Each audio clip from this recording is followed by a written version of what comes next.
L'actualité nous emmène à Yamoussoukro. Deux réceptifs hôteliers de la capitale politique ont été remis à titre provisoire à la Direction générale de l'industrie touristique et hôtelière de Côte d'Ivoire après des travaux de réhabilitation et de rénovation. Il s'agit de l'hôtel Le Président et des parlementaires dont les travaux ont été lancés depuis la seconde moitié de l'année 2022 dans le cadre des préparatifs de l'organisation de la Coupe d'Afrique des Nations. Charles Kouakou et Pierre Tebeu. Après plusieurs mois de travaux de réhabilitation, la remise provisoire des clés a été faite ce mercredi 5 avril 2024 à Yamoussoukro au ministère du Tourisme et des Loisirs agissant dans le projet de réhabilitation en qualité de maître d'ouvrage aux côtés du Bureau national d'études techniques et de développement BNET avant la réception définitive.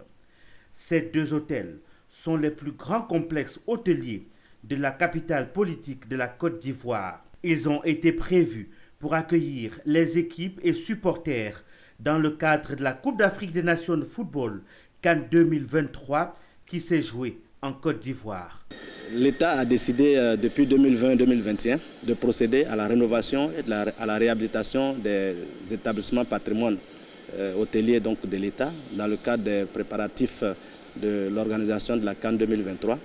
Et donc les travaux ont été lancés véritablement après les études. Les études ont eu lieu entre 2021 et 2022 et les travaux ont été lancés effectivement dans la seconde moitié de l'année 2022. Et les travaux se sont poursuivis pendant toute l'année 2023. Les ouvrages ont été ouverts et donc la CAN a pu se tenir. Mais après cela, il faut revenir donc à la réception des travaux de réhabilitation de ces établissements-là. Et pour le moment, c'est la réception provisoire et c'est comme ça que la démarche se fait dans le cadre de la réhabilitation des ouvrages publics de l'État.